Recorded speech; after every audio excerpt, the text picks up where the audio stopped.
योगेश जी,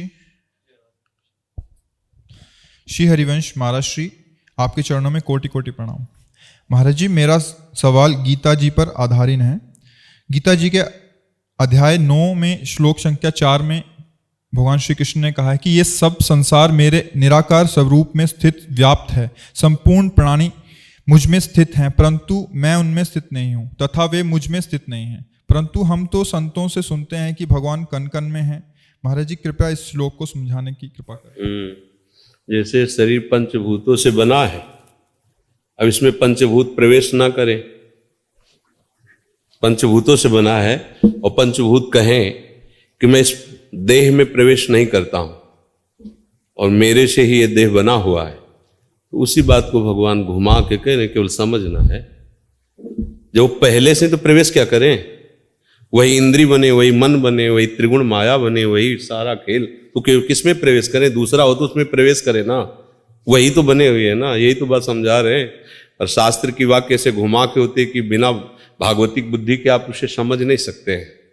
जैसे जल बर्फ बना है, अब जल कह दे कि मैं बर्फ में प्रवेश नहीं करता हूं, मैं उसमें नहीं हूं और बर्फ मेरे में नहीं है, तो आप क्या समझेंगे?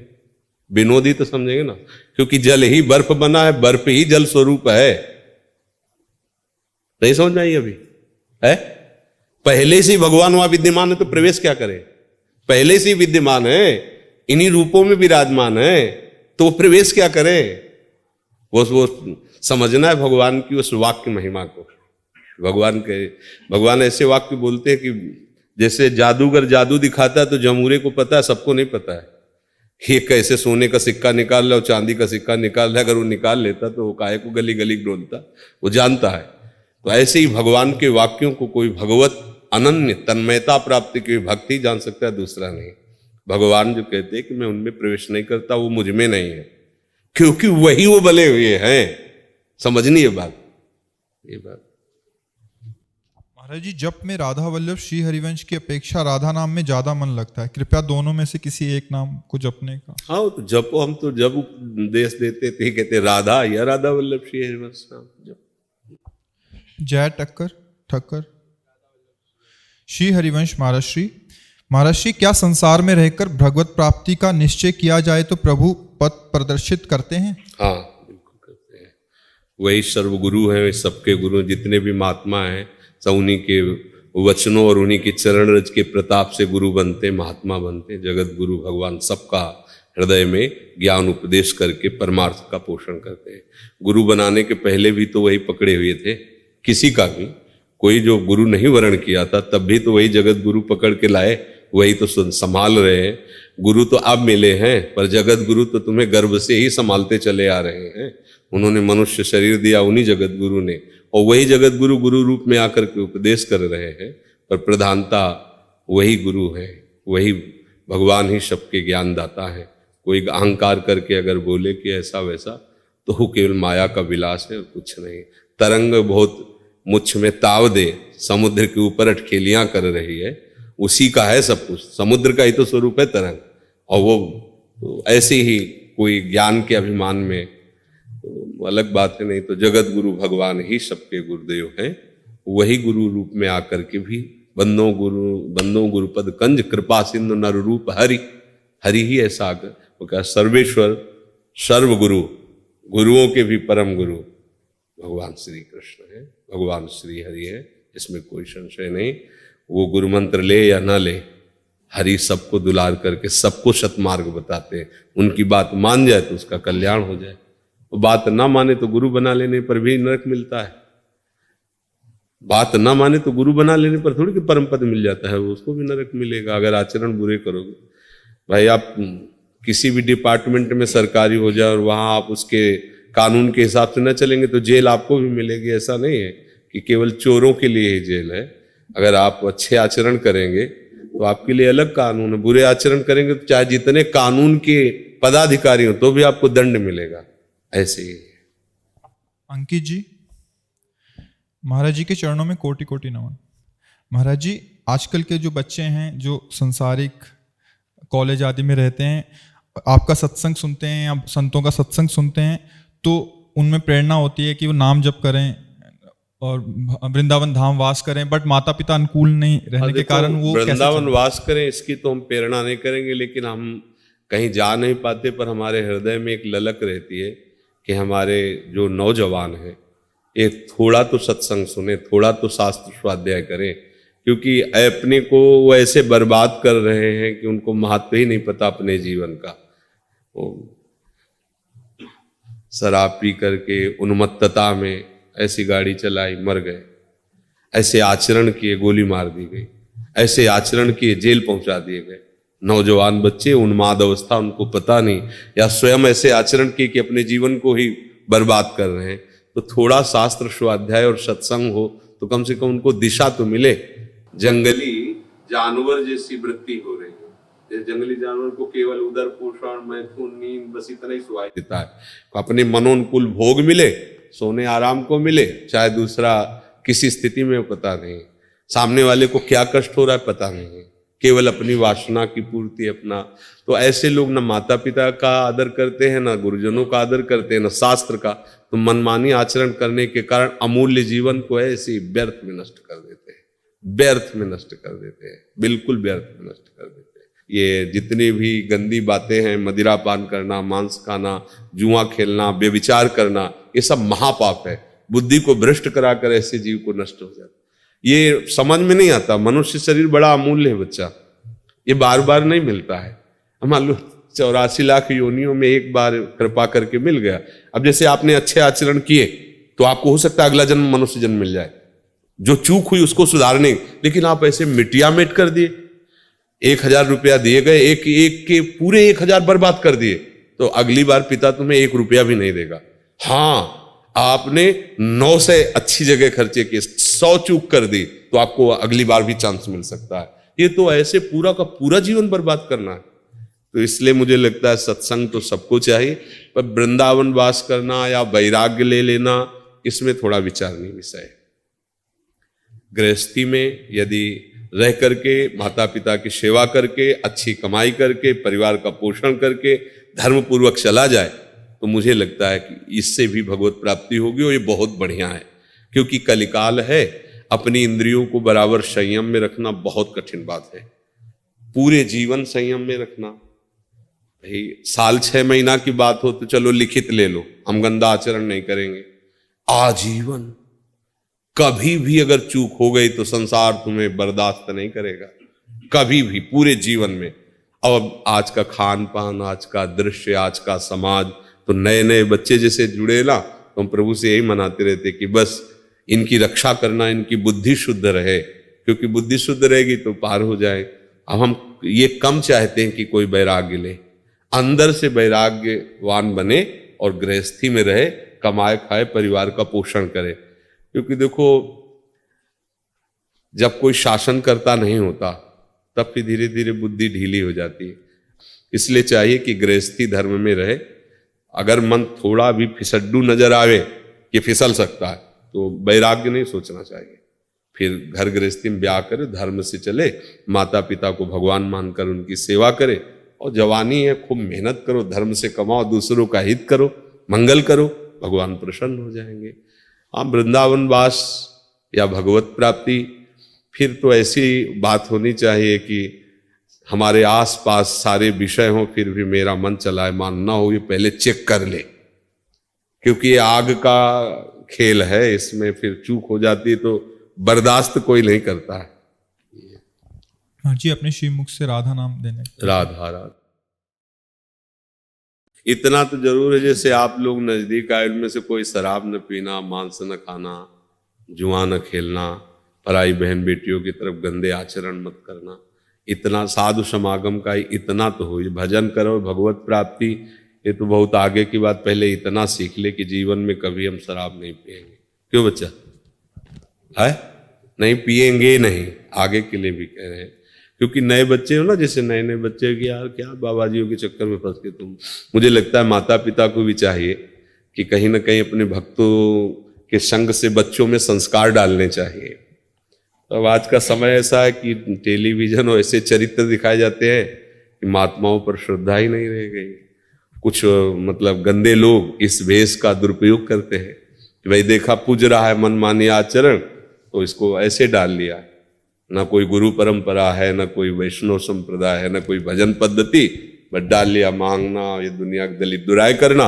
अब लोग बोलते क्या है, बोले साधु संत ऐसे बोल देते हैं। अब तो भेष है तो सब संत साधु ऐसे नहीं होते। प्राण त्याग सकते लेकिन कुमार्गगामी नहीं हो सकते। प्राण त्याग सकते हैं लेकिन किसी का मंगल साधु ते होए न कार्य जान, ऐसे थोड़ी है। भगवान के मार्ग के पथिक कैसे थोड़ी होते हैं। तो जरूर साधु संग से बुद्धि शुद्ध होती है और शुद्ध बुद्धि में ही जीवन मंगलमय होता है। ना कहीं साधु संग में श्रद्धा हो तो शास्त्र स्वाध्याय करे, गीता है, भागवत है, रामायण है, बड़े सरल सरल महापुरुषों ने ग्रंथों की रचना की, उनका स्वाध्याय, तो बुद्धि शुद्ध होती है उससे। ठीक है। दिनेश जी, सतगुरुदेव भगवान के श्री चरणों में कोटि कोटि नमन। महाराज जी, ग्रस्त में रहते हुए प्यारी जू की स्मृति चिंतन कैसा बने निरंतर, उनकी निजता का कैसे अनुभव करें, निरंतर कृपा कैसे अनुभव में आए और कैसे उनके निज जन हो और ठसक बढ़े। देखो, जहां हमारी महत्व बुद्धि होती है वहां हमें चिंतन करना नहीं होता, स्वाभाविक होता है। प्रगट में देखो, हम देह का चिंतन करते नहीं पर कभी भूलते नहीं हैं। हमारे अंदर महत्व बैठ गया भोगों का, महत्व बैठ गया शरीर का, महत्व बैठ गया रिश्ते नातों का। अब हम श्री जी को अपना वाणी से कहते हैं पर अंदर से महत्व अन्य का है, इसीलिए निरंतर भजन नहीं होता। अगर केवल एक संबंध श्री जी से रह जाए, जैसे मीरा जी कहती ना, मेरे तो गिरधर गोपाल दूसरो न कोई, फिर ये प्रश्न नहीं रहेगा, फिर प्रश्न रहेगा, फिर तो मन बुद्धि चित्त अहम ये उन्हीं की ठसक में भर जाएंगे, उन्हीं का सतत चिंतन होता रहेगा। बस साधना इसी बात की है कि हमारा कोई प्रिय न रह जाए, हमारा कोई अपना न रह जाए, हमारा कहीं महत्व न रह जाए, बस इतने की साधना है। शेष आगे सब कृपा से आपको खुद अनुभव में आने लगेगा। ये अपने तरफ से करना होगा, क्योंकि हम ही ने संबंध माना है और इसे हमें ही छोड़ना होगा।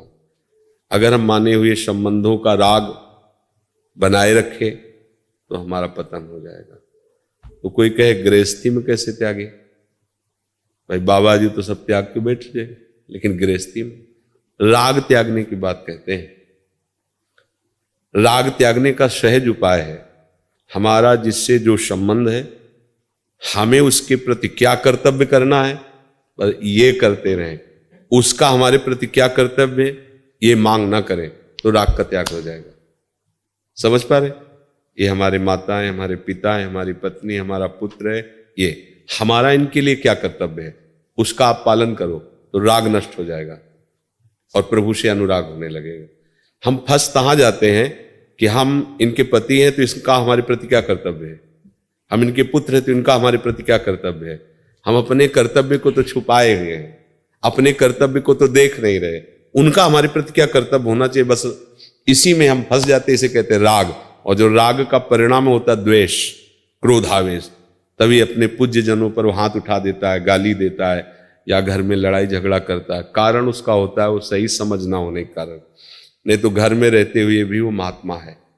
अपने कर्तव्य को देख करके सबके प्रति अपना व्यवहार जो शास्त्र सम्मत है वैसा करे तो आप देखो राग नहीं रह जाएगा। ये युक्ति है। गृहस्थी में रहते हुए भी वो सबकी सेवा करते हुए भी वो राग रहित रहेगा। जैसे गोपीजन अपने घर में ही थे, कहीं किसी से कोई भी राग नहीं था और सबकी सेवा कर रहे थे, गौ सेवा, पति सेवा, पुत्र सेवा, सबकी। जैसे एक उत्तम गृहिणी ऐसे दिनचर्या थी उनकी, पढ़ के देख लो, धान कूटना, लीपना, पोतना, सब कार्य वैसे ही थे, पर किसी से राग नहीं था, ना अपने शरीर से न किसी शरीर संबंधियों से। हर समय श्री कृष्ण अनुराग में मगन रहते, महान रास में उनका प्रवेश हो गया, वो श्री कृष्ण की प्यारी बनी। बस यही हमारी भक्ति का स्वरूप होना चाहिए। हम अपने कर्तव्य से मन को न चुराएं, जो हमारा कर्तव्य हम उस वो हमारे प्रति कैसा बर्ताव करता है ये हमें नहीं देखना, वो हमें सहना है। हम अच्छा कर रहे हैं, वो हमारे साथ बुरा कर रहा है, तो हमारा कोई प्रारब्ध है, हम उसे सह रहे हैं, पर हम बुरा नहीं कर सकते। हम अच्छा ही करेंगे तो हम साधु बन जाएंगे, हमें ठाकुर जी श्री जी से अपनापन हो जाएगा, हमें उनकी याद आने लगेगी। और जहां हम अपनापन इधर किया और इनका मेरे प्रति ऐसा कर्तव्य होना चाहिए, बस सारा संसार इसी में असंतुष्ट है। आप देख लो, इसी में असंतुष्ट है।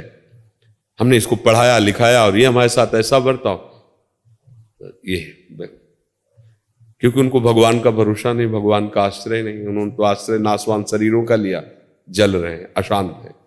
और भक्त भगवान के आश्रित होता है, सब में भगवत भाव करके अपने कर्तव्य का पालन करके अंतिम तक केवल भगवान का ही भरोसा रखता है, वो पार हो जाता है। एक भरोसो एक बल एक आश विश्वास, एक राम घनश्याम हित चातक तुलसीदास। बस अपने आराध्य देव में, तो चाहे गृहस्थ हो चाहे विरक्त हो। अब मान लो हम संत वेश में आ गए और सावधानी नहीं, तो तुमसे ज्यादा हम परिवार इकट्ठा कर लिए। अगर हम राग माने तो तुम्हारे परिवार में तो 2-4 लोग होंगे, या तो हजारों की संख्या में, फिर बन गए। राग रहित तो लाखों होने पर भी दूसरों न कोई, और राग सहित तो एक लंगोटी भी राग में फंसा के गिरा सकती है। एक लंगोटी का राग भी उसे ब्रह्म प्राप्ति में बाधा पहुंचा सकता है। और राग रहित तो चक्रवर्ती सम्राट अम्बरीश जी, कोई फर्क नहीं। बस ये समझना है, राग और वैराग्य का भाव हम बाहरी भेष में न ले जाएं, हम उद्देश्य में ले जाएं। उद्देश्य ठीक है, वो सब ठीक है। मानसी जी गाजियाबाद से। श्री हरिवंश, हमारे गुरुदेव भगवान के चरणों में कोटि कोटि नमन। गुरुदेव, बतौर माता पिता हम कैसे अपनी शरीर की बेटी का पालन करें कि वो एक अच्छी भक्त बने? स्वयं भक्ति होगी। जैसे पुष्प में जब पराग होता है तो भौरे मडराने लगते हैं, निमंत्रण नहीं दिया जाता। ऐसे ही हमारे हृदय रूपी पुष्प में जब भक्ति होगी तो भगवान के सब सद्गुण आ जाएंगे। तो हमसे जो जुड़ेगा, चाहे वो पुत्र हो चाहे शत्रु हो, दोनों का ही मंगल होगा, दोनों ही भगवान की कृपा के पात्र बनेंगे। चाहे वो शत्रुता से ही क्यों न जुड़े। किसी भी तरह से संत का चिंतन हुआ, आज तक कहीं प्रमाण नहीं हुआ कि दुर्गति हुई। किसी भी तरह भगवान का चिंतन हुआ, आज तक प्रमाण नहीं।